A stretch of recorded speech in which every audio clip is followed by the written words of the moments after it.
வணக்கம் நண்பர்களே, எல்லாம் எப்படி இருக்கு? நல்லா இருக்கீங்களா? கிட்டத்தட்ட ஒரு 3 மாசமா நான் வீடியோ போடவே இல்லை. என்ன காரணம்னு சொல்லி பார்த்தீங்கன்னா, வீடு கட்டிட்டு இருந்த வேலையில் இருந்துட்டேன், அதனால் போட முடியல. இப்போ வீடு கட்டுற வேலையெல்லாம் முடிச்சுட்டு வண்டிக்கு வந்து இப்போ கிட்டத்தட்ட ஒரு 2-3 நாள் ஆயிடுச்சு. இதுக்கு மேலே கண்டினியூஸான வீடியோஸ் வரும்னு நான் நம்புகிறேன். இப்போ அந்த ஒர்க்கெல்லாம் நடந்துச்சுல, வீட்டு வேலை ஸ்டார்டிங்லேருந்து அந்த அந்த 3 மாதத்துக்குள்ளே கொஞ்சம் கொஞ்சமாக விட்டு விட்டால் பிடிச்சி வச்சுருக்கேன். வீடுனா பெருசாக இல்லைங்க, சின்னதாக ஒரு 2 ரூம் தான் போட்டிருக்கேன். ஒரு ஹால் மாதிரி, ஒரு பெட்ரூம் மாதிரி 2 தான் போட்டிருக்கேன். அதுவும் சீட் ரூம் தான். அதுதான் பார்க்குறீங்க. அதை பார்த்துட்டு அப்படியே நான் வண்டி கிளம்பி வருது, அதை நீங்கள் இந்த வீடியோவில் பார்ப்பீங்க. சரி நண்பர்களே, வீடியோக்குள்ளே போகலாம். சரி வாங்க. வேலையை தொடங்கின நாளுங்க. இது வந்து இப்போ எதுக்குன்னு இந்த கொட்டாயின்னு சொல்லி பார்த்தீங்கன்னா, சிமெண்ட்டோ இல்லை நமக்கு தேவையான பொருள் எல்லாம் வைக்கணும் அப்படின்றதுக்காக முதல்ல வந்து ஒரு ஷீட்டு கொட்டாய் ஏதோ ஒன்று போடலாம் அப்படின்னு சொல்லிட்டு அதை ஸ்டார்ட் பண்ணோம். அதுக்கு ஒரு 4 கால் நட்டோம். அதுக்கப்புறம் இது அதுக்கடுத்து நடந்த வேலை இது பார்த்தீங்களா, கடைகால் போட்டு அதுக்கப்புறம் பார்த்தீங்கன்னா ஒரு 2 ரூமுக்கான ஒரு 3 லேயரு கல் வரி ஏற்றி அதுக்குள்ளே வந்து கல் ஃபில் பண்ணியிருக்கோம். இந்த ஏரியாவை பார்த்தீங்களா, கல் அடுக்கி வச்சுருக்கேன்னா என் பைக் நிற்கிது. அந்த பக்கம் அப்படியே வாழைக்கன்று நட்டு வச்சுருக்கேன். அதுக்கப்புறம் இடையில கொஞ்ச நாளுக்கு அப்போ இடையில பார்த்தீங்கன்னா பயங்கரமான மழை வந்துச்சு. அப்போ எங்கள் ஊர் ஏரி ரொம்பி பயங்கரமான தண்ணி, சரியான தண்ணி அடிச்சுக்கிட்டு போச்சு. அந்த வீடியோவும் இந்த பதிவில் இருக்குது. பாருங்களேன் எவ்வளோ தண்ணி போயிட்டு இருக்குதுன்னு. அந்த சமயத்திலலாம் கிருஷ்ணகிரி மாவட்டத்தில் பயங்கரமான மழைங்க, அளவு கடந்த மழை. இந்த ஏரியெல்லாம் வந்து ரொம்ப பல நாட்களில் பல வருஷங்களாகவும் அது இந்த சமயத்தில் ரொம்பிருச்சு. இப்போ நம்ம வீட்டுக்கிட்ட வந்துட்டோம். இப்போ பார்த்தீங்களா வாழைக்கன்று நட்டு வச்சுருக்கேன்னா, அது பொறுத்தல சின்ன சின்ன செடிங்க அது இதெல்லாம் நட்டு வச்சுருந்தேன். வாழைக்கன்று பார்த்தீங்கன்னா ஒரு லைனாக ஒரு 5-6 நட்டு வச்சுருக்கேன். அதுக்கப்புறம் நம்ம வீட்டு வேலை பார்த்திங்கன்னா இவ்வளோ ஹைட்டு வந்துருச்சு. இப்போ கிட்டத்தட்ட ஜன்னலும் கதவும் வைக்கக்கூடிய ஒரு மட்டத்துக்கு வந்துருச்சு. இவ்வளோ மட்டத்துக்கு அப்புறம் நம்ம ஜன்னலுங்கெலாம் வாங்கிட்டு வந்து நம்ம ஃபிட் பண்ணணும். இப்போ பார்த்திங்கன்னா சாரம் கட்டி இருக்குதா, இதுக்கு மேலே தான் வேலையெல்லாம் ஸ்டார்ட் பண்ணுவோம். இப்போ உள்ளே பார்த்திங்கன்னா மண் கொட்டி லெவல் பண்ணியாச்சுங்க. மண் வந்து தர போகிறதுக்காக நம்ம நல்லா ஃபில் பண்ணணும் இல்லை, தண்ணி போட்டு நல்லா ஃபில் பண்ணணும். அது எல்லா வேலையும் ஸ்டார்ட் பண்ணி நிப்பாட்டி இருக்கேன் அப்படியே. அதுக்கப்புறம் இடையில மழை வந்து விட்டு பேஞ்சிக்கிட்டே இருந்துச்சு.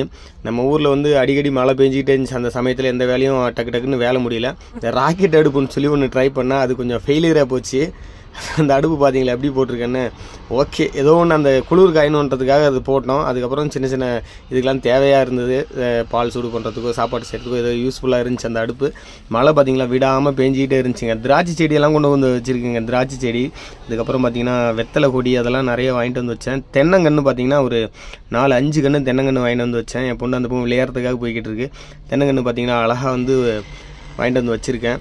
இது நல்ல ஒரு கண்டிஷனான ஒரு 3 வருஷம்னு சொன்னாங்க. அது எத்தனை வருஷத்தில் வரும்னு எனக்கும் தெரியாது, பார்க்கலாம். அது எப்போ வருதோ வரட்டும்.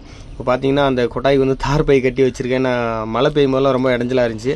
அந்த உள்ளே இருந்த ராக்கெட் அடுப்பை கழட்டிட்டு வெளியே வச்சுருக்கேன். அந்த ராக்கெட் அடுப்பை குளிர் காயறதுக்கு எப்படி நெருப்பு போட்டு உட்காந்துருக்கேன் பார்த்தீங்களா. சரி வாங்க, அதுக்கு அடுத்த நாள் வந்து மழை நின்றுச்சு. இப்போ வேலையை தொடங்கலான்னு சொல்லிட்டு வாசகாலெலாம் வச்சுட்டோம். இப்போ ஜன்னலுக்கான அந்த இது ஃபிக்ஸ் பண்ணுறதுக்கு அடித்து உடச்சிட்டு இருக்காரு மேஸ்திரி. இப்போ தென்னஞ்செடிக்கெலாம் தண்ணியெல்லாம் ஊற்றிட்டு இதுக்கு அடுத்த நாள் நம்ம அப்படியே பார்க்கலாம் வாங்க. ஜன்னல் பார்த்திங்கன்னா கிட்டத்தட்ட ஒரு 4 ஜன்னல் வாங்கிட்டு வந்திருக்கோம். அந்த ஜன்னலுங்க பார்த்திங்கன்னா ஃப்ரண்ட்டில் ஒரு 2, சைடில் ஒரு 2. இந்த ஜன்னல்லாம் ஃபிக்ஸ் பண்ணி முடிஞ்சதுக்கப்புறம் நம்ம அடுத்த ஒர்க்கை ஸ்டார்ட் பண்ணுவோம். இப்போ தர பார்த்திங்கன்னா அந்த மட்டி இழுப்பாங்கன்னு சொல்லுவீங்க பார்த்தீங்களா, அது 2 ரூமுக்கு போடணும். ஒரு ரூமுக்கு போட்டிருக்கு, இன்னொரு ரூமுக்கும் போடணும். அதெல்லாம் வேலையெல்லாம் ஓரளவுக்கு போய்கிட்டு இருக்கு. ஸ்லாப்பு பார்த்திங்கன்னா மேலே வைக்கிறதுக்கெலாம் கடப்பாக்கல்லே வாங்கிட்டு வந்து வச்சுட்டேன். அது வச்சாலே போதும் ஓரளவுக்கு. இப்போதைக்கு அதை வச்சு சமாளிச்சிக்கலாம். அப்புறம் போக தேவையானதெல்லாம் மாற்றிக்கலாம்னு சொல்லிட்டு செஞ்சுருக்கோம். ஜல்லி பார்த்திங்கன்னா இங்கே இருக்குது. எனக்கு தேவையானதெல்லாம் வாங்கியாச்சுங்க. இப்போ அடுத்து வந்து சீட்டு ஏற்றக்கூடிய மட்டத்துக்கு இன்னும் கொஞ்சம் ஏற்றணும், வரி ஏற்றணும். ஏற்றினதுக்கப்புறம் தான் நம்ம செய்ய முடியும். அலா பிளாக் கல் பார்த்திங்கன்னா கிட்டத்தட்ட 2 லோடு வாங்கியும் 3 லோடு வாங்கியும் பத்தலைங்க. ஒரு கல் கிட்டத்தட்ட ஒரு 34 ரூபா அந்த ரேட்டு வந்தது.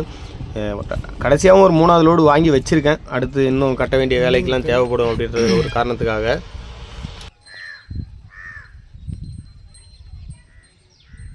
சிமெண்ட் பார்த்திங்கன்னா நம்ம மிக்ஸ் பண்ணி வச்சுருக்கோம். உள்ளே வந்து மட்டி இழுக்கணும். மட்டி இழுக்கிறதுக்காக வந்து மேஸ்திரி கூப்பிட்டு வந்து நம்ம எல்லா வேலையும் ஒர்க்கெல்லாம் முடிக்கிறதுக்கான சீக்கிரம் முடிச்சுட்டு ஏன்னா வண்டிக்கு போகணும் அப்படின்ற ஒரு காரணத்துக்காக. இப்போ பார்த்திங்கன்னா அந்த வேலையை முடிச்சுட்டு அதுக்கு அடுத்து ஸ்லாப்லாம் பார்த்திங்கன்னா கம்ப்ளீட்டாக வச்சாச்சு. அதுக்கு மேலேயும் 3 நாள் வரி ஏற்றியாச்சு. நான் சீட்டு போடுற கண்டிஷனுக்கு வந்துடுச்சு. அடுத்து நம்ம ஒர்க் பார்த்திங்கன்னா ஷீட்டு தான் மாட்டணும். ஷீட்டு எடுத்துகிட்டு வந்து வச்சுருக்கேன். அடுத்து திருப்பி இன்னும் ஒரு வாரம் ஆகும்னு நினைக்கிறேன் மாட்டுறதுக்கு.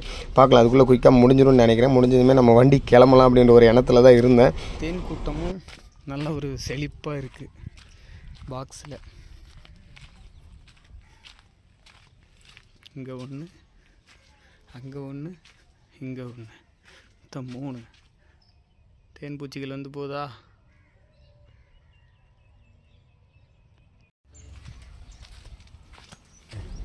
இப்போ வீட்டுக்கு பார்த்தீங்கன்னா ஷீட் வந்து கிட்டத்தட்ட 8 அடி ஷீட் வந்து ஒரு 14 ஷீட் வாங்கிட்டு வந்து மாட்டியாச்சுங்க. சக்ஸஸ்ஃபுல்லாக மாட்டியாச்சு. இன்னும் இந்த கொக்கியெல்லாம் மாட்ட வேண்டியது இருக்குது, அது இன்னும் மாட்டலை. இந்த டோர் பார்த்தீங்கன்னா வாங்கிட்டு வந்து வச்சுருக்கேன். இந்த டோரும் மாட்டணும். டோர் வந்து இந்த அளவுக்கே போதும், இப்போ காலத்தில் வேண்டாம் மாற்றிக்கலாம் அப்படின்னு சொல்லிட்டு. இப்போ டோர் பார்த்தீங்கன்னா அடுத்து டோர் வைக்க வேண்டிய வேலை தான். பார்க்கலாம் வாங்க அடுத்தது அப்படி அந்த வேலையை. இந்த வேலையெல்லாம் முடிச்சுட்டு நான் வண்டி கிளம்பிடுவேன். என்னாச்சு? சங்ககிரி துர்கம் வந்தாச்சு. நம்ம அடுத்து நம்ம வண்டி எடுத்துகிட்டு புறப்பட வேண்டியது தான். சரி வாங்க போய் வண்டி எடுத்து பார்ப்போம். பார்த்துட்டு கிளம்புவோம். ரொம்ப நாள் கழிச்சு டியூட்டி வந்திருக்கு, பார்ப்போம்.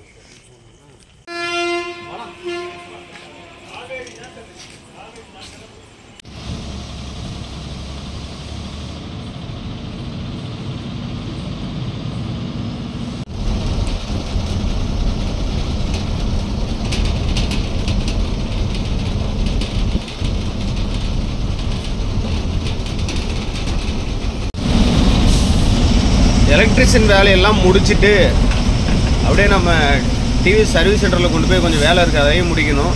முடிச்சுட்டு தான் கிளம்புற மாதிரி இருக்கும். நைட்டே வந்துட்டோம். கிட்டத்தட்ட ஒரு 3.5 மாதம் கழித்து தான் வந்திருக்கேன் வண்டிக்கு.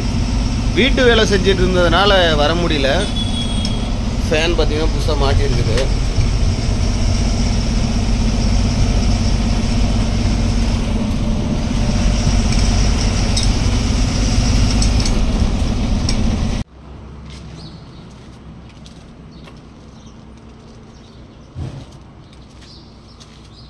இப்போ தான் நம்ம உடம்பு பார்த்திங்கன்னா கொசுக்கடிக்கும் குளிருக்கும் கரெக்டாக செட் ஆகிருக்குது.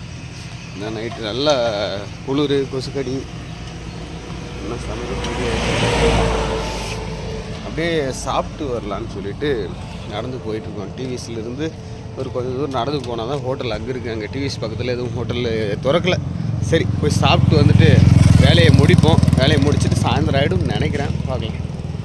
இன்றைக்கி பொழுது பார்த்திங்கன்னா இன்றைக்கி இங்கே சங்ககிரிலே போயிடுச்சுங்க. நாளைக்கு தான் நம்ம கிளம்புற மாதிரி இருக்கும். நம்ம வீடியோ பிடிச்ச மறக்காமல் சப்ஸ்கிரைப் பண்ணுங்கள்.